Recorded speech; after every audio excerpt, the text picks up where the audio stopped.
The small boy Wart was a lonely page living in the great stone castle of Sir Ector. Nobody called Wart by his proper name, which was Arthur. Everybody called him just Wart. Sir Ector had a big, lazy son named Kay, who liked to stretch out in the sun and doze. His favorite spot was a grassy bank near the castle. But poor Wart had to work and work. He mopped the castle dining room. He scrubbed pans and scoured pots in the cookhouse. He swept the castle stables clean. He polished armor for the armor. Poor Wart. He was all tired out. But one day there was a clap of thunder in the castle dungeons.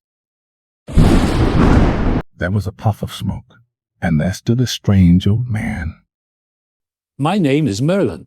I am a wizard. Wart needs lessons, so I have come to teach. Lessons? What does Wart need lessons for? Go away, old man. Merlin waved his staff, and right there inside the great hall it began to snow. It snowed, and snowed, and snowed. This made Sir Ector change his mind. Give Wart lessons if you like. Nobody understood why Wart needed lessons, but Merlin began to give him lessons. He led Wart down to the river one day, and he waved his staff. Wart began to shrink. He shrank smaller and smaller. Suddenly, he changed into a little river otter and floated on the water. But then a big and small alligator came along. The alligators wanted to catch the little otter for their lunch. Poor little Wart. What could he do? He used his head. He got out of the water along with the other otters. The alligators couldn't get the otters if they stayed in a group protecting each other. Merlin kept on with the lessons. Once he changed Wart into a rabbit. As a rabbit, Wart learned owls can swoop down at any time. He learned to be ready for what tomorrow might bring. Another time, Merlin changed Wart into a cow. As a cow, Wart learned cows do hard work plowing fields and providing food. He learned every creature can help the people, and the castle be stronger. One day, Knight came to the castle. He brought news of a great tournament to be held in London. The winner would be crowned king of all England. For the next few days, Sir Ector, his son Kay, and Wart traveled to London. Just outside London, Kay and Wart find a strange sword in a stone. Kay tried and tried but couldn't get the great sword to move.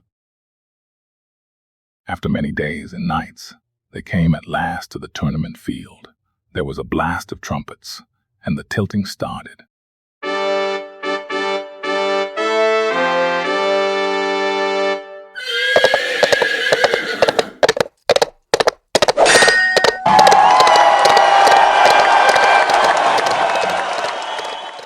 Suddenly Wart ran from the field.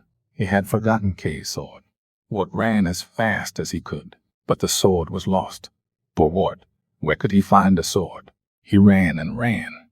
In a churchyard, he saw a stone, and stuck in the stone was a great gleaming sword. Wart quickly pulled it out and carried it back to the tournament field. That's not Kay's sword. Then he saw some letters written in gold on the sword. This is what the letters said. Who pulleth out this sword of this stone is right. Wise king born of all England. Sir Ector read that, and so did all the other noblemen here. Even Kay confirmed only Wart could have pulled it out. There was no mistake. Wart is the king. Wart was wise enough, and he knew enough.